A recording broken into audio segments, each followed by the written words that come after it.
क्या 50 साल का जिंदगी का तजुर्बा सिर्फ 15 मिनट में मिल सकता है? सुनने में शायद अजीब लगे है ना, पर एप्पल के विजनरी स्टीव जॉब्स ने यही तो किया था। आज हम उनकी उस एक मशहूर स्टैनफोर्ड स्पीच की 3 कहानियों में गोता लगाएंगे। वो कहानियां जिन्होंने सच में दुनिया भर में लाखों लोगों की सोच को हमेशा के लिए बदल दिया। तो हाँ, ये बिल्कुल मुमकिन है। स्टीव जॉब्स ने अपनी जिंदगी की सबसे बड़ी, सबसे जरूरी सीखों को सिर्फ 3 कहानियों में समेट दिया था। तो चलिए, आज कोशिश करते हैं कि उन्हीं कहानियों से वो सारा ज्ञान हम भी हासिल कर सकें। तो हम किन 3 कहानियों की बात करने वाले हैं? सबसे पहले डॉट्स कनेक्ट करने की कहानी, फिर प्यार और हार की कहानी, और आखिर में मौत के बारे में एक बहुत ही गहरी कहानी। और हाँ, अंत में उनका वो एक यादगार मैसेज तो है ही। चलिए शुरू करते हैं पहली कहानी से, जो है डॉट्स कनेक्ट करने के बारे में। ये कहानी है उस भरोसे की कि कैसे हमारी ज़िंदगी के छोटे छोटे बिखरे हुए पल भी ना आगे चलकर एक बड़ी और खूबसूरत तस्वीर बना देते हैं, भले ही उस वक्त हमें वो समझ ना आ रहा हो। अब देखिए, जॉब्स ने एक बहुत बड़ा फैसला लिया। कॉलेज छोड़ दिया। मतलब वो सब कुछ छोड़ दिया जिसमें उनका दिल नहीं लग रहा था, और वो बस वो करने लगे जो चीज़ उन्हें अपनी तरफ खींच रही थी, जो उन्हें दिलचस्प लग रही थी। और वो क्या था? कैलीग्राफी की एक क्लास।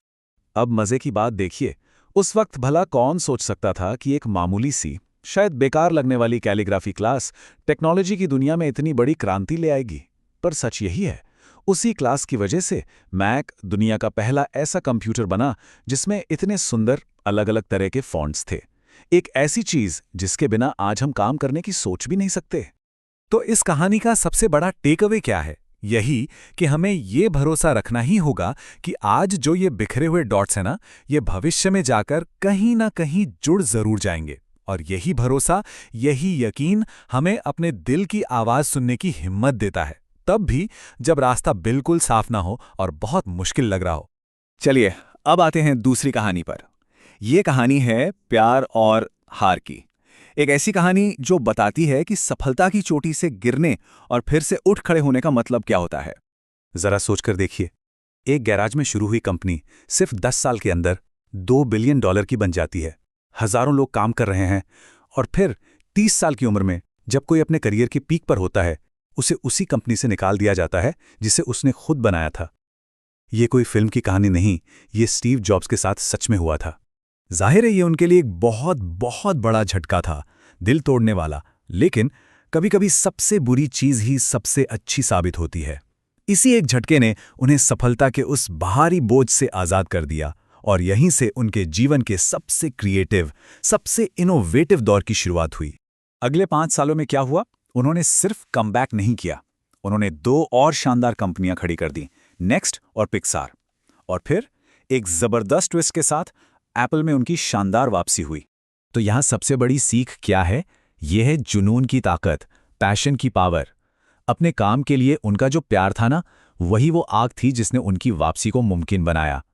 वो कहते थे कि महान काम करने का बस एक ही तरीका है, आप जो करते हैं उससे प्यार करें, और अगर वो अभी तक नहीं मिला है तो खोजते रहें, समझौता बिल्कुल ना करें। और अब हम आते हैं तीसरी और शायद सबसे गहरी कहानी पर। ये कहानी मौत के बारे में है, लेकिन ये हमें सिखाती है कि जिंदगी को असल में कैसे जिया जाता है। जब जॉब्स सिर्फ 17 साल के थे, उन्होंने कोट पढ़ा था, अगर आप हर दिन ऐसे जिएं जैसे कि यह आपका आखिरी दिन है, तो किसी न किसी दिन आप सही साबित होंगे। और जानते हैं, इस एक लाइन ने उनकी पूरी जिंदगी का नजरिया बदल दिया। ये लाइन उन्हें हर रोज अपने फैसलों पर सवाल करने के लिए मजबूर करती थी। वो हर सुबह शीशे में देखकर खुद से एक ही सवाल पूछते थे, अगर आज मेरी जिंदगी का आखिरी दिन होता तो क्या मैं वो करता जो मैं आज करने वाला हूं? और अगर कई दिनों तक लगातार जवाब नहीं होता था, तो वो समझ जाते थे कि बॉस, अब कुछ बदलने का टाइम आ गया है। और फिर ये सोच, ये सवाल उनके लिए एक डरावनी हकीकत बन गया। जब उन्हें पैंक्रियाटिक कैंसर का पता चला और डॉक्टर्स ने कहा कि उनके पास जीने के लिए सिर्फ 3 से 6 महीने हैं। लेकिन किस्मत को कुछ और ही मंजूर था। पता चला कि वो कैंसर ऑपरेट किया जा सकता है, और उनकी सर्जरी कामयाब रही। इस अनुभव ने मौत को लेकर उनका पूरा नजरिया ही बदल दिया। वो मौत को एक दुश्मन की तरह नहीं, बल्कि जिंदगी का सबसे बड़ा आविष्कार, एक चेंज एजेंट मानने लगे, जो पुराने को हटाकर नए के लिए जगह बनाता है। तो उनकी सबसे बड़ी सीख क्या थी? यही कि हमारा समय लिमिटेड है, सीमित है, और ये याद रखना जिंदगी के बड़े फैसले लेने के लिए सबसे पावरफुल टूल है। ये हमें दूसरों की उम्मीदों के बोझ से, उनके शोर से आज़ाद करता है और हमें हिम्मत देता है कि हम अपने दिल की, अपनी इंट्यूशन की आवाज़ सुन सकें। और इन तीनों कहानियों का जो सार है, जो निचोड़ है, वो उनके आखिरी और सबसे मशहूर संदेश में मिलता है। उन्होंने अपनी पूरी स्पीच को सिर्फ 4 शब्दों में समेट दिया: स्टे हंग्री, स्टे फूलिश। ये सिर्फ एक सलाह नहीं थी, ये एक तरह की दुआ थी जो वो अपने लिए और वहां मौजूद हर एक इंसान के लिए मांग रहे थे। तो इसका मतलब क्या है? स्टे हंग्री मतलब हमेशा कुछ और करने की भूख बनाए रखो, कभी भी सेटल मत हो जाओ, कभी संतुष्ट मत हो। और स्टे फूलिश, इसका मतलब है कुछ नया सीखने के लिए हमेशा एक मूर्ख बनने को तैयार रहो, क्योंकि जिस दिन किसी को ये लग गया कि वो सब कुछ जानता है, उस दिन उसका सीखना बंद हो जाता है। तो ये थीं वो 3 कहानियां, डॉट्स को जोड़ना, अपने काम से प्यार करना और ये याद रखना कि हमारा समय सीमित है। ये ऐसी बातें हैं जो आज भी उतनी ही ज़रूरी हैं, उतने ही पावरफुल हैं, और ये सब हमें एक बहुत ही ज़रूरी सवाल पर सोचने पर मजबूर कर देती हैं। इन 3 कहानियों में से वो कौन सी एक कहानी है जो किसी के भी अपने आगे के रास्ते को देखने का नज़रिया सबसे ज़्यादा प्रभावित कर सकती है?